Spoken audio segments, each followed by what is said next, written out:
Welcome to Face Islam, the program dealing with the issues and problems facing Muslims everywhere. I want to talk about a word today in the Arabic language, Murted.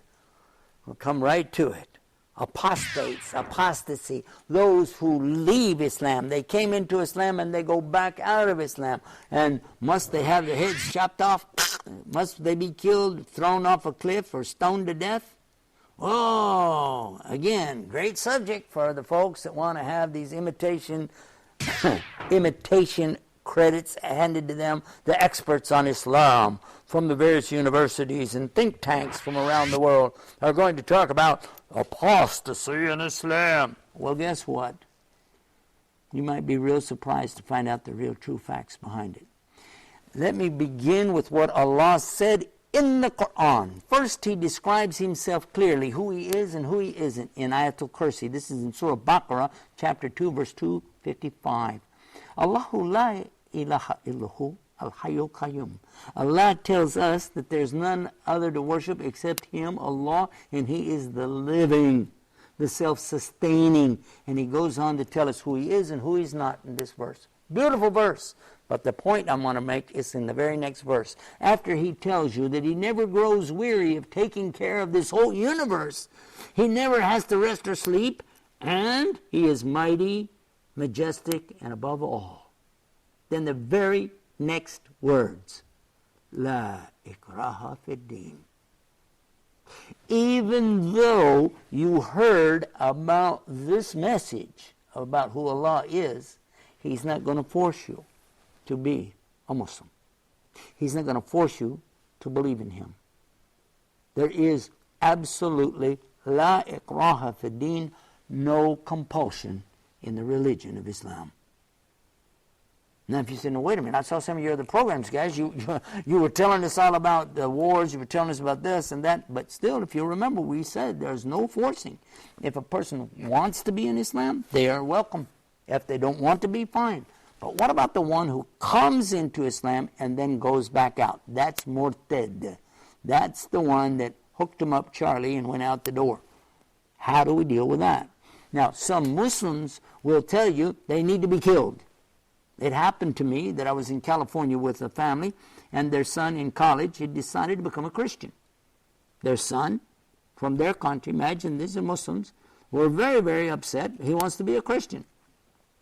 But after I interviewed the family and looked around and saw what was going on, maybe I shouldn't say it, but I didn't really blame him for at least wanting to get out of the house and away from some of the things that I saw. Also, he was being offered some really tasty benefits by going to Christianity. So, for whatever reason, though, he left. Okay? And I talked with him, and I saw, obviously, he didn't want to come back. He was very, very much into what he was doing. Okay, good. So as I was leaving, the father followed me to the car, and he said, do I have to kill him? I said, what? He said, does Islam say I have to kill my son? And I looked at that man, and I realized, you know what? If I would have said, yeah, he'd have probably gone in there with a butcher knife and done something weird. Because he believes in Islam so strong, but without any knowledge. And this is so dangerous. And this is why we need programs like Face Islam, isn't it? So that we get the right perspective. I already told you the verse, La ikraha fid din. The son is chosen on his own to go his way. And another point, and this is a very important point, it's not an Islamic state. He didn't grow up in Islam. He grew up in the West. He didn't grow up in an Islamic school. He grew up in a regular public school. By the way, I didn't put my kids in there. I didn't like it. But also in the college they attended to, if you go to a Catholic college, what do you think they're going to teach you? Well, the same reading, writing, arithmetic as you get science anywhere else, yeah, But also from what perspective? And that's what we talk about in Islam, is the perspective. How do we approach something? What is our minhaj? What is our way that we do stuff, right? So let us consider this for a minute. You didn't give him anything about Islam as he grew up. So now why all of a sudden you want to kill him? If anybody needs to be punished here, I'm sorry, but I believe it's the parents who didn't really impart on these children the right message to start with. Okay, that's one. But now let's talk about another one.